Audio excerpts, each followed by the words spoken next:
ఆ కేంద్రం అంటేనే విద్య, రాష్ట్రాలు కలిస్తేనే దానికి ఉనికి. గద్దరన్నకు అవార్డు ఇవ్వకపోగా కించపరుస్తారా? ఆయన విస్మరించడం తెలంగాణకు అవమానం. బీజేపీ ఆఫీస్ వీధికి గద్దర్ పేరు పెడతాం, జాగ్రత్త. గద్దర్ జయంతి వేడుకల్లో ముఖ్యమంత్రి రేవంత్ రెడ్డి కొన్ని కీలకమైనటువంటి వ్యాఖ్యలు, బండి సంజయ్ గారు చేసినటువంటి వ్యాఖ్యల తర్వాత ఇది అంతా కూడా వేరే రకమైనటువంటి లైన్ తీసుకోవడం జరిగింది. సో ఇప్పుడు బీజేపీ పార్టీ ఆఫీస్ ఉన్నటువంటి దగ్గర మేము ఆ గల్లీకి గద్దర్ గారి యొక్క ఆ పేరు పెడతామని చెప్పేసి ఆయన నిన్న మాట్లాడడం జరిగింది. రాష్ట్రాలు కలిస్తేనే దాని ఉనికి, గద్దరన్నకు అవార్డు ఇవ్వకపోగా కించపరుస్తారా అంటూ నిన్న ఆయన మాట్లాడడం జరిగింది. ఉగాదికి గద్దర్ సినిమా అవార్డులు డిప్యూటీ సీఎం బట్టి కూడా మాట్లాడడం జరిగింది.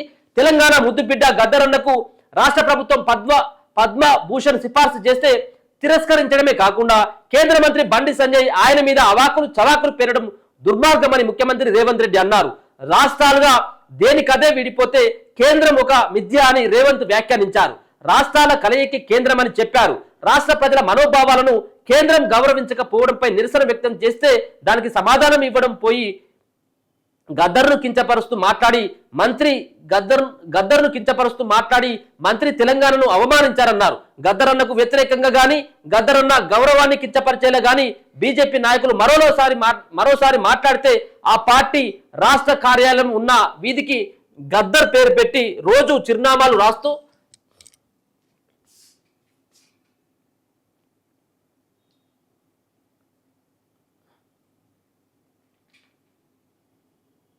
బీజేపీ నాయకులు మరోసారి మాట్లాడితే ఆ పార్టీ రాష్ట్ర కార్యాలయం ఉన్న వీధికి గద్దర్ పేరు పెట్టి రోజు చిరునామాలో రాసుకుంటూ ఆయన నామస్మరణ చేసుకునేటట్లు చేస్తామని హెచ్చరించారు. పద్మ అవార్డులు బీజేపీ చేతిలో ఉన్నాయి కాబట్టి ముఖ్యమంత్రి ఏం చేయగలడులే అని అనుకుంటున్నారేమో. మీ రాష్ట్ర కార్యాలయం గద్దరన్న పుట్టిన రాష్ట్రంలో ఉందన్న సంగతి మర్చిపోవద్దు. ప్రతి దానికి మా దగ్గర మందు ఉంది అని వ్యాఖ్యానించారు. బీజేపీ నాయకత్వానికి అంత అహంకారం పనికిరాదన్నారు. గతంలో గద్దర్ను ఇదే విధంగా గేటు బయట కూర్చోబెట్టిన పాపానికి ఒక ఆయన ఇప్పుడు గేటు దగ్గర కూర్చొని తనను ఎవరు పలకరిస్తారా అని ఎదురు చూస్తున్నాడని కేసీఆర్ను ఉద్దేశించి వ్యాఖ్యానించారు. ఏదో ఒకరోజు ఓట్ల విప్లవంలో కేంద్రంలోని బీజేపీ ప్రభుత్వం కొట్టుకుపోతుందని అప్పుడు రాహుల్ గాంధీకి చెప్పి గద్దర్ను ఇంకా ఘనంగా గౌరవించుకుంటామని అన్నారు. తెలంగాణ భాష సాంస్కృతిక శాఖ గద్దర్ ఫౌండేషన్ సంయుక్త నిర్వహణలో ఆయన 77వ జయంతి ఉత్సవాలు శుక్రవారం రవీంద్ర భారతిలో జరిగాయి. ఈ సందర్భంగా రేవంత్ మాట్లాడుతూ నమ్మిన సిద్ధాంతానికి నిబంధుడైన సమాజ సాధన కోసం తుది శ్వాస వరకు పోరాడిన గద్దరన్నను ఒక సైద్ధాంతిక వ్యక్తిగానే చూడాలని అన్నారు. ఆయన విప్లవ సిద్ధాంతంతో తాము కూడా విభేదిస్తున్నప్పటికీ ఆ సిద్ధాంతమే అసలు ఉండకూడదనే ధోరణిని ఖండిస్తున్నానని చెప్పారు. గద్దర్కు పద్మభూషణ్తో పాటు పద్మశ్రీ పురస్కారానికి చుక్కా రామయ్య, అందశ్రీ, గోరటి వెంకన్న, జయధీర్ తిరుమలరావు పేర్లను తెలంగాణ నుంచి ప్రతిపాదించామని చెప్పారు. ఈ ఐదుగురులో ఏ ఒక్కరికి కాంగ్రెస్ పార్టీతో సంబంధం లేదని గుర్తు చేశారు.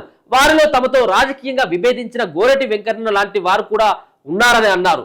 వారెవరూ అడగకుండానే తెలంగాణ సమాజానికి చేసిన సేవలను దృష్టిలో ఉంచుకొని తన బాధ్యతగా సిఫార్సు చేశామని తెలిపారు. పక్క రాష్ట్రంలో 5గురు పద్మ అవార్డులు ఇచ్చారని, ఈ 5గురు తెలంగాణ బిడ్డలు, ఆ 5గురి కన్నా ఏ రకంగా తక్కువని ప్రశ్నించారు. బీజేపీతో ఉన్న వాళ్ళను సత్కరిస్తాం, విభేదించిన వారిని దూరం పెడతామన్న సంస్కృతి సరికాదని చెప్పారు. పాశం యాదగిరి తమను ఇష్టానుసారంగా తిడుతుంటారని, ఆయన తెలంగాణ ఉద్యమంలో ఆయన పాత్రను గుర్తించి గౌరవించుకున్నామని ప్రస్తావించారు. నక్లెస్ రోడ్లో గద్దర్ స్మారక సభ మందిరంతో పాటు మ్యూజియం నిర్మాణం చేపడతామని గతేడాది ప్రభుత్వం ఇచ్చిన హామీ మేరకు గద్దర్ తనయుడు సూర్యం స్మారక నిర్మాణం తాలూకు డిజైన్ను సీఎంకు బహుమానంగా నివేదించారు. మంత్రివర్గ సదస్సులతో చర్చించి త్వరలోనే ఆచరణలోకి తెస్తామని సీఎం హామీ ఇచ్చారు. ఈ సందర్భంగా ఉప ముఖ్యమంత్రి బట్టి విక్రమార్క మాట్లాడుతూ గద్దర్ విశ్వ మానవుడు అన్నారు. గద్దర్ ఈ నేల మీద పుట్టడం తెలంగాణ అదృష్టమని చెప్పారు. ఈ ఉగాదికి చరిత్రలో నిలిచిపోయే విధంగా గద్దర్ తెలంగాణ సినిమా అవార్డుల ప్రధానోత్సవాన్ని నిర్వహించబోతామున్నామని నిన్న బట్టి గారు మాట్లాడడం జరిగింది. సో బండి సంజయ్ గారు చేసినటువంటి ఆ వ్యాఖ్యలు కావచ్చు, వీటన్నిటిపైన కూడా నిన్న ముఖ్యమంత్రి గారు బగ్గుపడడం జరిగింది. మీరు గౌరవించకపోగా అవమానించడం ఏంటంటూ నిన్న ఆయన మాట్లాడినటువంటి మాటలు కూడా కనబడతా ఉన్నాయి.